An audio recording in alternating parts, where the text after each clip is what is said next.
A listener note. This episode contains references to sexual assault and racial violence and may not be suitable for younger listeners. Wondery.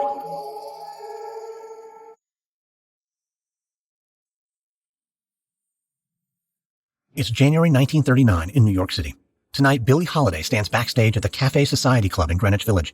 It's 9 p.m. and time for her to go on stage. Holiday runs her fingers along her forearms. Her skin is covered in goosebumps. But that's not because of the cold winter air that's leaking into the club. Tonight, Holiday is supposed to sing a brand new song, one that could get her into big trouble. Normally, she wouldn't worry about a single song. Holiday is 23 years old, but already she's toured with jazz greats like Count Basie and Artie Shaw. She loves dazzling audiences with her voice, and long ago she learned that the stage was the one place where she felt safe. But tonight is different. The song she's about to perform could destroy her career. It's the type of song that makes record producers tear up contracts and club owners cancel bookings. And Holiday knows it's also the kind of song that brings the police knocking on your door. Holiday takes a sip of water and shakes her head. Performing the song is a major risk, and she's not certain it's worth it, no matter how strongly she feels about the song's message. Just then, she hears footsteps. She turns to see Barney Josephson, the owner of the club. He's slender, well-dressed, with dark, slicked-back hair. He smiles. "You look gorgeous, Billy. Ready to knock their socks off?"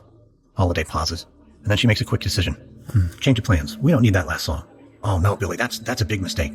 "I think doing the song is the mistake, Barney. Trust me, those people out there, they don't want to hear all that." "Well, who cares what they want to hear? It's what they need to hear." "That's what you think, but you're not me, and you don't have to live with that decision. I'm just not singing it, okay? If you don't sing that song tonight, you'll never forgive yourself. That's why you're so scared." "Oh, I am scared, but that's not why. I don't think you'll ever understand, but you know what?" Holiday swallows hard and straightens the flowers that drape across her hair. She feels something welling up inside her, something she feels like she can't contain. "And you know what? You are right. I do have to sing that song. So Barney, don't change a thing. Just make sure my microphone's on." Josephson pats her on the back and steps through the curtains. Holiday takes a deep breath. She knows that she's just made one of the biggest decisions of her life, and there's no changing her mind now. "Ladies and gentlemen, put your hands together for my dear friend, Billie Holiday." The curtains part and Holiday steps up to the polished steel microphone. A narrow spotlight illuminates her face. She launches straight into her set, and as always, she pours her heart and soul into every note. Finally, Holiday reaches the final song of her set. She pauses, looking out at the crowd. It's a mix of black and white jazz connoisseurs sitting shoulder to shoulder. She feels a lump in her throat. Because New York is a far cry from the Jim Crow South, where black people face constant harassment just for living their lives. That suffering is something that Holiday feels deep in her bones. Because just 2 years back, in Texas, her father came down with pneumonia. When he went to the hospital and begged for help, the white doctors told him they wouldn't see black patients. So he went home. In the morning, he was found dead. His mouth was stretched wide in a final, desperate gasp for air.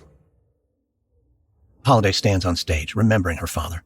And suddenly her mood shifts. Her fear is gone, replaced by anger and a feeling of purpose. She closes her eyes and begins singing the final song. Her voice rises and falls through the words.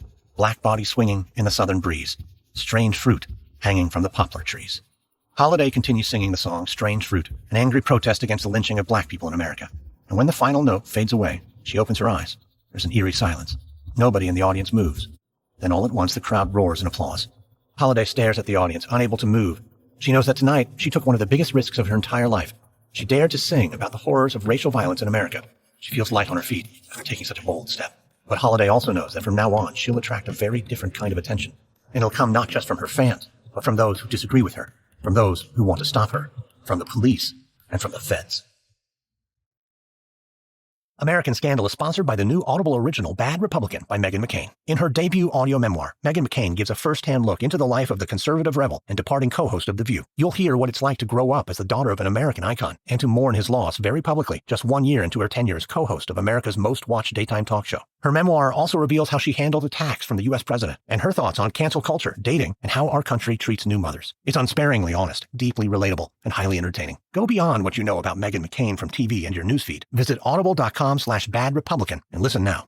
We get support from the new podcast, Hemingway's Picasso. Stephen Coe lived many lives. He was an NFL journeyman, a male model, and one of the most well-connected smugglers in 1980s Miami. Coe collected many souvenirs from his adventures, but his most treasured bounty, a beautiful ceramic crafted by Pablo Picasso and gifted to Ernest Hemingway at the author's Cuban home. So the story goes. Lost during the Cuban Revolution, the artwork resurfaced when Coe took it as payment for a drug run financed by the notorious Pablo Escobar. Coe passed away in 2018, passing the piece down to his son, Stevie. Stevie feels he needs to complete his father's mission of selling this piece and telling Steve's cinematic life story. Is the Picasso authentic or a fraud? Was Steve Coe a big talker or a real deal smuggler? Listen to new episodes of Hemingway's Picasso every Monday wherever you get your podcasts.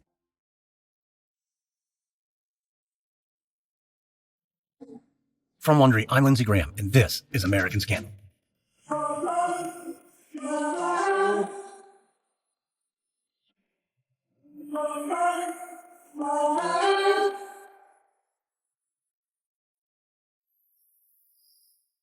In 1939, Billie Holiday took a major risk when she got up on stage to sing the song Strange Fruit. At the time, lynchings were common in America. Historians estimate that some 4,000 black men, women, and children were lynched in the United States between 1877 and 1950. Holiday was one of the first popular black entertainers to address these crimes in her work. And while Strange Fruit would change the course of her career, it would also bring her into conflict with federal law enforcement. One powerful official would target Holiday, taking issue with her civil rights activism. That official would use any means to stop her from singing the protest song further.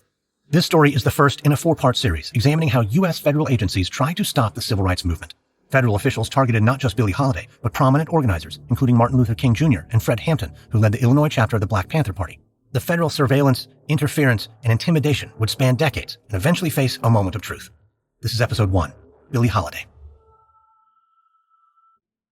It's the spring of 1945 in Washington, D.C.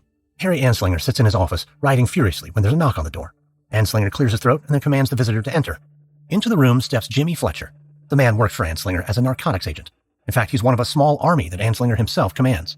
Harry Anslinger is the head of the Federal Bureau of Narcotics, the government agency that fights drug crimes, and agents like Fletcher help him get the job done. But as Anslinger looks Fletcher over, he can't help but clench his jaws. He'll never get used to the idea of working in the same office as a black man.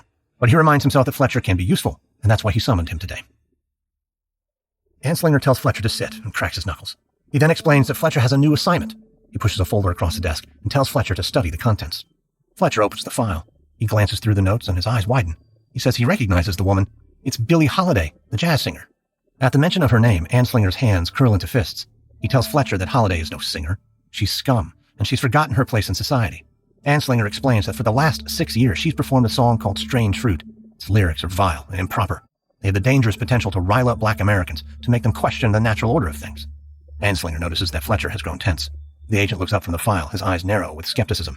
Then he says that Strange Fruit is just a song. Anslinger shakes his head.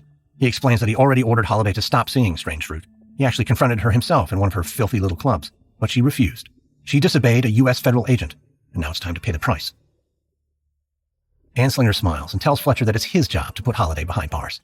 Anslinger grabs a folder on his desk and pulls out an intelligence report. Holiday, he says, is a drug addict, and that's where the Bureau comes in. Anslinger sits back as Fletcher looks over the report. Anslinger knows that this is more than just a helpful tool to silence Holiday. Fighting drug crimes, he believes, is the most important work in the United States. He believes that drug users should be locked up. They're immoral. So it makes sense that Billie Holiday uses heroin. She is also immoral, and if they can get her on drug charges, that's just 2 birds with 1 stone. Fletcher finishes reading the file and looks up. Then he asks how he fits into the picture. Anslinger explains that because Fletcher is black, he'll go undercover. He'll meet Holiday, gain her trust, and gather evidence on her drug use. Once they're ready, they'll raid Holiday's home. Anslinger asks Fletcher if he understands the mission. Fletcher pauses and then nods. Anslinger's eyes grow steely, and he reminds Fletcher to never forget where his loyalties lie. He then turns back to his notes and orders Fletcher to close the door on his way out. It's spring, 1945 in New York City. Billie Holiday jolts out of bed with a scream. It's pitch black in her cramped Harlem apartment, and she's alone. Yet she wasn't alone in her nightmare, and she wasn't 30 years old either. She was a scared girl, and a man towered over her, reaching for her dress. As she remembers the dream, tears begin rolling down her cheeks. Slowly her eyes adjust to the dark, and the feeling of despair only grows worse as she takes in her surroundings. Holiday has performed in some of the most celebrated nightclubs and concert halls in the country. Her albums have sold hundreds of thousands of copies. And yet here she is, in a flophouse, infested by rats. No matter how hard she tries, she can't put her finger on where she went wrong. Sure, she smokes, she drinks, and occasionally she cooks up brown powder and shoots it into her veins. But she's not the only entertainer with vices. The simple truth is, black singers aren't valued by those who cut the checks. Black female singers are valued even less. Holiday sighs. Maybe she'd be treated better if she just played by the rules. Holiday flops back down on her bed. No, she thinks that's just not possible. Playing by the rules means she'd have to stop singing Strange Fruit, and that's not something she's willing to do. Not while black people are still getting lynched in the South. So Holiday tries to get back to sleep. But she's afraid she'll have the nightmare again, the same she's had since she was a young girl. When she's feeling low like this, there are only 2 things that help. Singing is one of them. The other is buried in the nightstand. So she gets up, opens the drawer, and stares at a syringe. It's half filled with the amber liquid she cooked up earlier. She doesn't want to use it, but she feels an itch, and she knows on nights like this, she has to scratch it. So she grabs the syringe and pushes the needle into her thigh. She then eases her thumb down on the plunger. Right away, she feels drowsy and numb. And as sleep overtakes her, she clings to a desperate hope that someday she'll lead a good life, a life in which she'll be free to sing any song she chooses. It's late evening on May 15th, 1947. Jimmy Fletcher stands in front of an unmarked wooden door in Harlem. Fletcher, the undercover narcotics agent, smooths out his red jacket and tilts the brim of his fedora. Then he rings the bell. Soon he hears the clicks of multiple locks being unlatched. A young black woman in a flimsy dressing gown opens the door just a crack. Fletcher says he's here to see Billy, and the woman steps aside to let him in. Fletcher saunters into the brothel with a smirk. Now he's fully in character, but always mindful of the mission. Fletcher needs to keep gathering intelligence on Holiday. He spent time with her in jazz clubs and at the homes of some of her closest friends. They've grown close, and tonight Holiday called him and asked to get together. She said to meet her at a brothel. Now Fletcher stands in the foyer, glancing around. It's then he's hit with a visceral feeling of revulsion. He knows the people here are criminals and deserve to be in prison. They may have the same skin color as him, but he doesn't feel any allegiance to people who commit crimes. So gazing around, Fletcher feels even more resolute and asks the young prostitute to point him toward Holiday's room. Soon enough, he's standing in an open doorway, looking at Holiday. She's in a snug, emerald green dress, and Fletcher watches as she takes a quick snort of cocaine. Fletcher's heart begins to race. It's a scandalous sight, and yet Fletcher can't help but notice her long eyelashes. A moment later, Holiday catches sight of Fletcher and greets him excitedly. He takes off his fedora and asks why in the world she wanted to meet here. Holiday rolls her eyes and says she's comfortable in places like this. Here, you can do whatever you want and no one judges you. She may not work here, but truth be told, she once worked in a place like this. Fletcher feels his muscles go tight. Suddenly, he feels the urge to lift her up to bring her somewhere nice and proper, but he stifles that desire and instead asks again why she'd ever spend time in a brothel. Holiday grins and says that sometimes what goes on in a place like this is better than what goes on at home. Fletcher can't stop himself. He asks just what went on at home, but Holiday shakes her head and looks away. Then she scoops up some white powder into a vial and places the vial in her purse. She turns to him suddenly and asks if they can go to a movie. Fletcher smiles and says sure, he'd be happy to. So she asks him to wait outside while she changes clothes. As Fletcher stands in the hallway, he has a sinking feeling in his stomach. He doesn't want Holiday to be arrested, but he also can't disobey Harry Anslinger's orders. If he does, he'll be fired and could end up in jail himself, or knowing Anslinger, something much worse. No, Fletcher decides the time has come. He saw Holiday put cocaine into her purse just now. It will still be there when he drops her off at home tonight. And so as soon as he leaves her apartment, Fletcher will contact headquarters, and the raid will unfold. It's late morning on May 16th, 1947. Billie Holiday sits at the kitchen table in her Harlem apartment, eating a bowl of Cheerios and reading a Superman comic book. She stifles a yawn. She had a fun time with Jimmy Fletcher last night. It's nice to have a friend like that, a man who actually listens to her, who treats her with respect. She hasn't experienced that kind of friendship with a man before, and until recently, she didn't believe it was even possible. Holiday takes another bite of cereal. When she hears a loud knock on the door, she looks up, startled. Who's there? Billy, it's me. Jimmy, is that you? Holiday walks to the door and unlocks it, and there in the hallway is Jimmy Fletcher. But today he's wearing a navy jacket and tie. Holiday furrows her eyebrows. Jimmy, what's up? What are you doing here? Billy, we have to talk. About what? Also, what's with your clothes? You look like a cop. Billy, this is how I dress in real life, you understand? Holiday feels her stomach lurch. Without thinking, she takes a step backward. What the hell's going... You're saying you're a cop? I'm a special agent with the Bureau of Narcotics. No. This doesn't need to be hard. We just need to get it over with. I know you must be scared, but I can help you through it, I promise. You promise! I trusted you. Holiday shoves Fletcher as hard as she can. He staggers back. It's then a white man in a jacket and tie comes running up the stairs. He scowls at them both. There a problem here, Fletcher? Oh, who's this, Jimmy? Your little partner? Man steps forward menacingly. Watch the tone, lady. I'm the guy who's going to search this rat's nest. Now get out of my way. The other agent pushes past them. Before Holiday can say a word, he starts opening drawers in the kitchen, throwing the contents on the floor. Fletcher calls out. It's not necessary, Johnson. I told you, it's in her purse. Yeah? Well, I know how you people like to cover for each other. I'll do the searching. You just shut your mouth, boy. Holiday sees the pain on Fletcher's face, but all she can muster is a scowl. She shakes her head in disgust. He'll get no sympathy from her. Fletcher turns. Listen, Billy, they're going to do a strip search. But don't worry, it won't be me, and it won't be him. We have a female agent on the way. Holiday glares at him, hot rage burning inside her. She then makes a decision and doesn't give it a second thought. If she's going to suffer, then Fletcher can suffer with her. We don't have to wait for some female agent. With that, Holiday pulls off her sweater. Then she drops her skirt. Billy, no. Just wait. She's on her way. But Billie Holiday doesn't respond. She continues, unhooking her bra and removing her underwear. All the while, she keeps her eyes trained on Fletcher with a look of fury. Fletcher appears pained and miserable. He turns his head away. Billy, why are you doing this? I didn't do it, Jimmy. You did. You need to remember that. A moment later, Holiday hears police sirens approaching. She knows what's in store for her. They're coming to take her to jail. She stands there, nude, as the police sirens grow louder and louder. Holiday can't believe it. She should have seen this coming. When she went on stage and sang Strange Fruit, she knew she'd made powerful enemies. But she put that thought out of her mind. And then, when she met Jimmy Fletcher, she let down her guard. She thought maybe, possibly, he was different from all other men. Once again, she should have known better. She should have seen all of this coming. As Holiday stands in her apartment, naked, she feels a fury unlike any other she's felt before. People like Jimmy Fletcher, people who want things to stay as they always have been, they'll continue to try and silence her. But they won't succeed. Because right then, Holiday decides she'll keep singing Strange Fruit. She'll keep fighting, no matter how hard her enemies fight back, and use her voice as a weapon. In the small town of Fox Lake, Illinois, Joe Glinowitz was a hometown hero and 30-year veteran of the local police department. On September 1st, 2015, just 1 month from retirement, he was found dead outside an abandoned cement plant, shot in the chest twice at close range. While the town and Joe's family mourned his passing, hundreds of police officers launched a manhunt to find his killer. After weeks of searching, the lead investigator discovered chilling secrets about Joe, the local police department, and the village of Fox Lake. These were secrets that, once uncovered, would put the town in the national spotlight and haunt them for years to come. Wondery's shocking true crime podcast, Over My Dead Body, is back for a 3rd season with a story about corruption, betrayal, and the secrets of a fallen hero. Follow Over My Dead Body Season 3, Fox Lake, on Apple Podcasts, or you can listen early and ad-free by subscribing to Wondery Plus in Apple Podcasts or the Wondery app. The new true crime podcast, Shadow of Truth, explores a haunting murder that left investigators searching for a killer and on a mission for the truth. Police found Tair Rada's dead body hidden behind a locked bathroom door. As the prosecution and police began to pull together evidence, one person of interest became their focus, Roman Zadorov, and within days, he confessed to Tair's murder. Everyone considered the case closed, especially after Zadorov was locked up. However, recently revealed new evidence suggests there was a lot more to this story. With new DNA results and shocking witness testimony, Shadow of Truth unravels this mystery. To hear the whole story, listen to the podcast Shadow of Truth. Follow Shadow of Truth on Apple Podcasts, Amazon Music, or you can binge all 6 episodes ad-free and early by subscribing to Wondery Plus in Apple Podcasts or the Wondery app.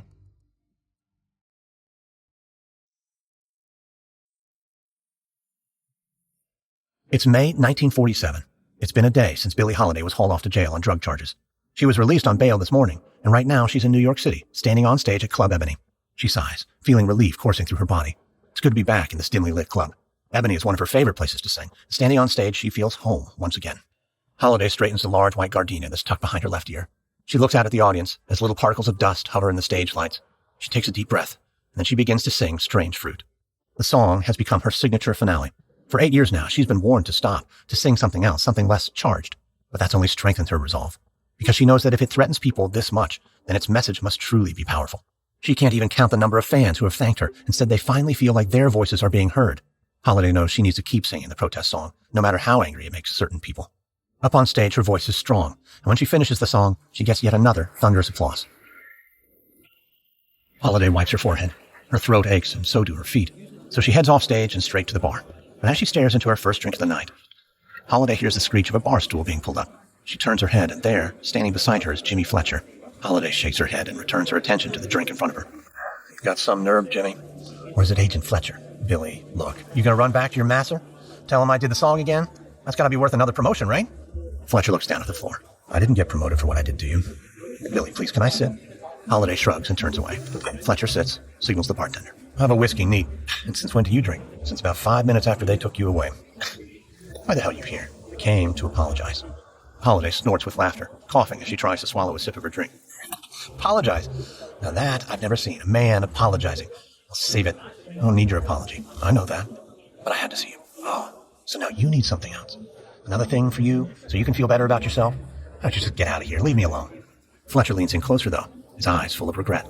"I wanted you to know that I'm going to talk to my boss. I'm going to tell him to go easy. I want to help if I can." You want to help? No, go. Go now. I just want to be by myself. "Billy, please, I'll leave. Fine. If you want to help yourself, cut out the drugs." "I can't." "You can't." "Why?" "Because if I'm not high and I'm not singing, I'm hurting.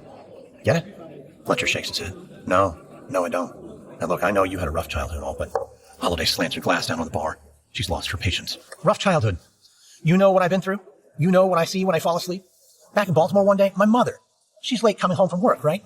So I get to go to my neighbor's house. After a while, my neighbor, he says, looks like I could use a nap. So he takes me into the back bedroom and lays me down on a bed, and he climbs on top of me. I tried to fight, but I couldn't. He was a full-grown man, and I was a 10-year-old girl. So yeah, I had a rough childhood." Fletcher swallows hard. "I'm really sorry, Billy. Sorries don't help. Music helps. Drinking helps. Drugs help. Then focus on the music. You don't need the other stuff."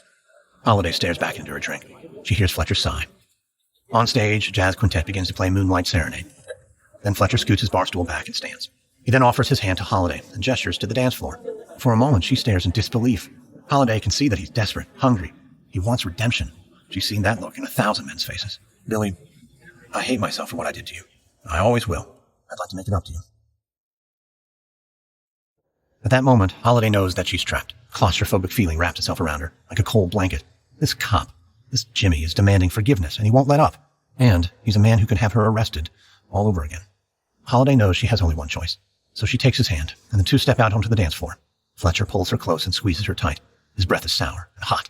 The two sway to the music, and Holiday closes her eyes. Maybe with Jimmy Fletcher on her side, they'll let up and stop harassing her. Making him happy is her only option, she thinks. But she's not going to stop singing Strange Fruit.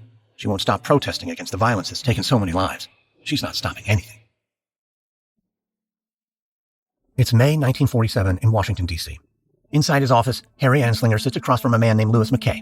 McKay is Billie Holiday's former pimp, and as Anslinger stares at him, he can't say he's surprised. McKay is a bulky man who's squeezed into a loud maroon suit. He smells like he took a bath in cheap cologne, and he sweats even while sitting still. Anslinger grimaces, releases a deep sigh, and then continues running a plan by McKay. Normally, Anslinger doesn't have to deal with lowlifes like this, but he needs McKay's help. After engineering Holiday's arrest, Jimmy Fletcher lacked the guts to follow through. He begged Anslinger to be lenient toward Holiday, so Anslinger immediately took him off the case and demoted him to the archives department. Anslinger shakes his head. Honestly, it's better than Fletcher deserves. So with Fletcher gone, Anslinger had to find another informant. Because despite the arrest, Billie Holiday still wouldn't give in. She wouldn't stop singing Strange Fruit and riling up black Americans. Luckily, it didn't take long to get to McKay, her former pimp, who promised to help put Billie Holiday behind bars for good. As they sit across from each other, Anslinger explains that Billie Holiday has gotten too high and mighty for her own good. She needs to be taught a lesson. McKay takes a maroon pocket square from his jacket and wipes a bead of sweat from his thin mustache. He then nods his head and says he agrees. He had the same experience. McKay says that once Holiday began recording music, she started thinking she was better than him. But he made Holiday. Seems only fitting that now he's going to break her. Anslinger crosses his legs and leans back. He looks out the window, thinking about the plan. It has to be foolproof. He can't let Holiday slip away, not when she continues to disobey his orders. Anslinger then turns back to McKay with a cold smirk. He says McKay should contact Holiday and act like he's turned over a new leaf. Maybe he should even apologize for treating her badly. He should then invite Holiday to his place, make sure there's more than enough drugs there to land her in court. That's when he should call Anslinger and his agents, and they'll come put her in handcuffs. McKay dabs his mustache again with his pocket square, and his eyes narrow. And for a moment, Anslinger wonders whether he's about to say no. Cold fury begins to rise inside him. But then McKay leans forward and reaches out his meaty hand. Anslinger hesitates. Normally, he wouldn't shake hands with a black man. But more than anything, Anslinger wants to take down Billie Holiday, and this black man, McKay, can help. So the two shake hands, and Anslinger smiles, as he pictures Holiday going to jail for a very long time. Later that month, Billie Holiday sits on a stiff wooden chair inside a federal courthouse in Philadelphia. Her body's aching, and no matter how hard she tries, she can't wake up from this nightmare. She looks over at the judge, and with pleading eyes, she begs for mercy. But he only stares at her with a frigid, emotionless glare. Holiday feels a wave of nausea as she looks around the courtroom. The dark wooden walls feel like they're closing in on her. She swears she can smell something rotten in the air. She grabs her face, she shuts her eyes. Holiday hasn't had a fix in days, and her body feels like it's giving up on her. Just then, the blonde district attorney stands and announces that Holiday has been charged with violations of the Narcotics Act. She has received, carried, and facilitated the transportation and concealment of drugs. Holiday holds her head in disbelief. It's all a lie. Those drugs belong to her old boyfriend, Louis McKay. He'd called last week out of the blue, saying he was sorry, that he was a different man. He'd begged Holiday to take him back. She was feeling low after what happened with Fletcher, and she badly wanted to believe McKay, so she went to his apartment. There, he poured stiff drinks and handed her a joint. Then McKay got up to make a phone call. 10 minutes later, there were 4 police officers in the apartment. That's when Holiday realized that she had been set up. She'd been tricked and destroyed by a man once again. And now here she is, in another courtroom, in the middle of a terrible withdrawal, facing charges without even a lawyer on her side. Holiday grits her teeth and shuts her eyes. The judge leans down from the bench and asks Holiday for her plea. She nods her head, and in a quiet voice she says, guilty. She can only hope she'll get off easier if she cooperates. She then looks around the courtroom and adds that she would like to be sent to a hospital for treatment. She wants to get clean and stop using. She just needs a little help. The judge and the DA exchange a look. Then the judge announces that he's made his decision. Billie Holiday will receive treatment in a hospital, but it will be a prison hospital.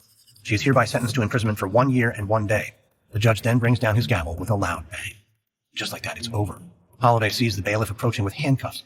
She realizes it will be a very long time before she ever sings again.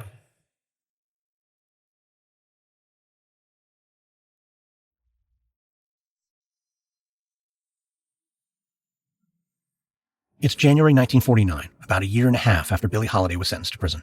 Today, she's examining her reflection in a mirror. She smiles because she likes what she sees. She looks like her old self again, and there's a clarity in her large brown eyes. That's a reflection of the newfound clarity in her mind.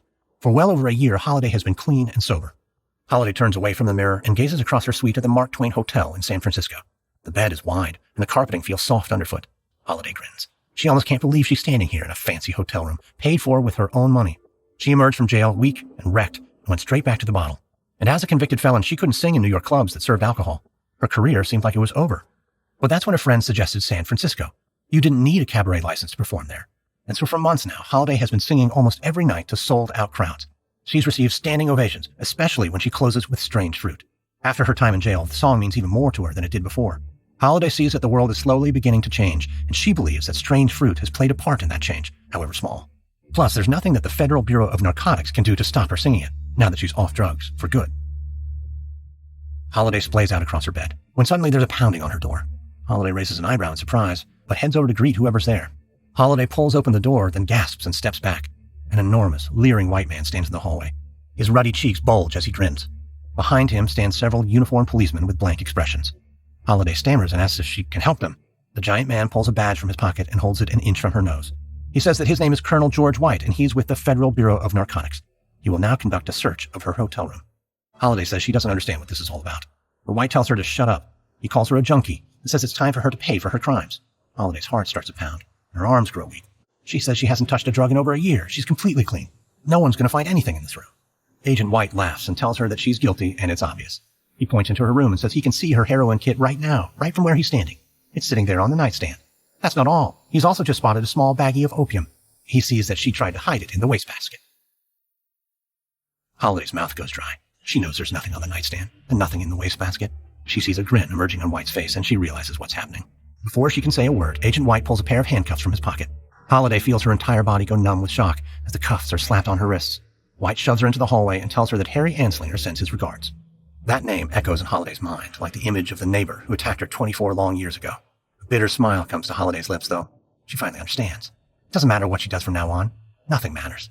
Anslinger will always find a way to get her, and he will never, ever stop. More than 10 years later, in July of 1959, Billie Holiday wakes up in a small, white room. The smell of disinfectant stings her nose. She swallows. Slowly, her blurred vision sharpens. And then she remembers where she is. She gazes around the room. She's on her sickbed in the public ward of Metropolitan Hospital in New York. She was brought here days ago after collapsing at a friend's house. Holiday sighs and turns over in bed. She's too tired to get up. Somehow too tired to fall asleep. She's tired of everything. For years, she stood up for herself and for black people across America. She saw where that got her. She faced years of harassment from law enforcement. They came after her with one drug charge after another. They wore her down. And now today, all she wants to do is close her eyes and make it all go away. But it won't go away, and the knock on the door proves it. Holiday knows it could be a doctor, or it could be a police officer. At this point, it doesn't really matter. But when it opens, she sees that it's her friend, Maylie Dufty, who's also a talented singer. Holiday smiles weakly as Dufty walks over. Billie? Billie. It doesn't matter if you're pancake flat on a hospital bed, you still look beautiful. Oh, those are sweet words, but I don't believe them. I'll believe them or don't. I have something that without a doubt will lift your spirits. Dufty approaches Holiday's bed. She pulls a pair of comic books out of her purse and sets them on the bedside stand. Your favorites. Man, you really are too sweet. Holiday coughs and clutches her side. Billie, what happened? What's going on? They say it could be any number of things. My liver shot from booze, my heart, my lungs, both black from smoking, and then the ulcers in my legs from the junk I've been shooting. Oh, Billie. Holiday watches as Dufty pulls a handkerchief from her jacket pocket and dabs at the corners of her eyes. Holiday sits up. Don't cry for me. I did this to myself. I don't think so. I think they did this. They put you in jail for a year. You get out, and they never leave you alone. And then San Francisco, at least those bastards got caught for framing you. It doesn't matter if it was them or some other cops. They're going to keep coming after me, so I decided to enjoy myself. I guess I enjoyed myself too much, huh? Look at me. Hey, I'm going to help you. You're going to get better, and you're going to get out of here. I promise. I think that ship sailed. Don't say that. You're sweet, but let's be honest here. If all the stuff wrong with my body doesn't kill me, then the feds will. You watch, they're going to arrest me in this damn hospital bed. Billie, don't give up. Not yet. We're going to make this right. Holiday smiles weakly again, then leans back and closes her eyes. As she falls asleep, suddenly she sees her father's face. She feels warm, relaxed, and for a moment she wonders what he felt right before he died. Whether he understood that it wasn't pneumonia that killed him, but something else. Holiday hears a gentle melody, like a breeze on a spring day. Her body feels light and she begins to drift off to sleep. But before she does, she has one final thought. She hopes that she'll never wake up again. Later that week, Holiday's worst predictions came true when she was arrested in her hospital room. Narcotics officers claimed to find heroin in a tinfoil envelope nailed to the wall 6 feet from the base of Holiday's bed. It was an area she was incapable of reaching given her lack of mobility at the time. But Holiday was indicted and handcuffed to her hospital bed and remained there until her death on July 17, 1959. Holiday was 44 years old and had just $750 to her name. When Harry Anslinger learned of Holiday's death, he reportedly rejoiced. Anslinger retired in 1962 after serving as the commissioner of the Federal Bureau of Narcotics for 32 years. In that time, Anslinger learned that well-known white entertainers used heroin and other drugs. He refused to prosecute any of them. Billie Holiday is remembered as one of the greatest American jazz vocalists of all time. Her first performance of Strange Fruit in 1939 is cited by many as a milestone of the civil rights movement and a protest anthem that still resonates today. In 1999, Time magazine called Strange Fruit the best song of the century. Next, on American Scandal, a young minister named Martin Luther King Jr. spearheads the fight for racial equality, but King's cause is threatened by a powerful new enemy, J. Edgar Hoover, the director of the FBI. From Wondery, this is episode 1 of The Feds versus the Activists for American Scandal. If you like our show, please give us a 5-star rating and leave a review. Be sure to tell your friends. Subscribe on Apple Podcasts, Spotify, the Wondery app, or wherever you're listening right now. Join Wondery Plus in the Wondery app to listen ad-free. You'll also find some links and offers from our sponsors in the episode notes. Supporting them helps us keep offering our shows for free.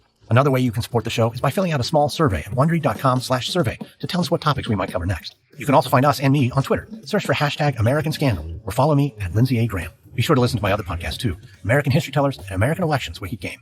And a quick note about our reenactments. In most cases, we can't know exactly what was said, but all our dramatizations are based on historical research. If you'd like to learn more about Billie Holiday's life and work, we recommend the book Chasing the Scream by Johann Hari. American Scandal is hosted, edited, and executive produced by me, Lindsay Graham, for Airship. Audio editing by Molly Bach. Sound design by Derek Behrens. This episode is written by Hannibal Diaz. Edited by Christina Malzberger. Produced by Gabe Ribbon. Executive producers are Stephanie Jens, Jenny Lauer-Beckman, and Hernan Lopez for Wondery.